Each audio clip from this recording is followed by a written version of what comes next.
The ongoing eruption of the La Palma volcano in the Spanish Canary Islands has just entered its 18th day.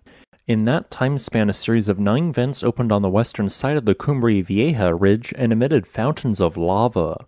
This effusive activity later turned into a mildly explosive eruption which ejected bombs of lava in a 1-kilometer radius. For those of you who are curious what damage a single lava bomb can do, here is an example. After impacting the ground, it destroyed a rock fence and then rolled onto a secondary ridge where it solidified in the shape of the fence.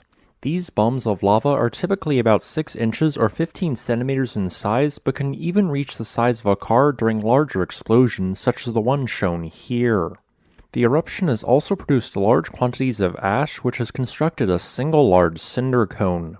Although its true height is unknown, it is at least 150 meters taller than the ground was before. Alongside the cinder cone, several other less explosive vents have output large volumes of lava which merged as they flowed downhill. This flow advanced over and destroyed several towns before reaching a much older cinder cone which acted as a natural barrier. During this process, more than 1,000 homes and structures have been destroyed. The lava then flowed to the south before turning west again and reached the ocean. After it reached the ocean, it began forming a delta, thus expanding the island of La Palma. So far, 38 hectares or 94 acres of land have been added, and it is still expanding in the shape of a fan as of the making of this video.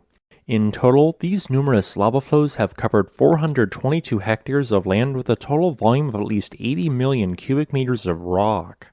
This makes it the largest eruption to occur on the island in at least the last 100 years. The 1949 eruption output 55 million cubic meters of rock, while the 1971 eruption output 43 million cubic meters of rock. It is quite likely that this eruption will exceed the size of the combination of these two prior eruptions. On Thursday, explosive activity temporarily increased, leading to the second closure of La Palma's airport. This sudden increase is only the latest of several which have occurred due to fluctuating activity in the overall volcano. With all of this being said, the eruption has definitely reached its peak intensity. The overall volcano is now subsiding slightly, which means the ground is sinking down to fill space left by a slightly drained magma chamber. If the ground was instead inflating, it would indicate an increase in activity. The opposite thus indicates that average activity should only decrease in the upcoming days to weeks. The eruption will likely continue for several more weeks at a minimum, but there is a decent possibility that eruptive activity could linger for months. After all, previous eruptions have lasted up to 84 days in length. Another important detail is that La Palma has output an unusually large amount of sulfur dioxide gas during its eruption, totaling more than 250,000 metric tons so far. This is about 1% of the total amount the entire world's volcanoes release each year. In recent days, concentrations of this gas have reached unsafe levels at several towns such as Bombilla. Thus, more temporary evacuations might be ordered as this eruption continues.